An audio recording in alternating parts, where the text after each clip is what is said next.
For the repair of the PCB and chassis kit, the following procedures were necessary. Replacement of various electronic components and general cleanup of the unit.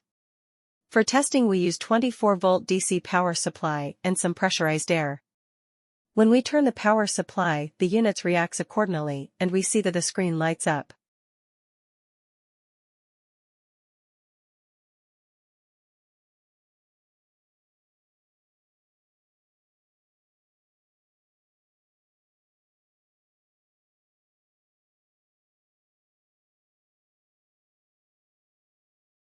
No further testing is possible due to the absence of additional units. The same process is repeated and for the other PCB and chassis kit.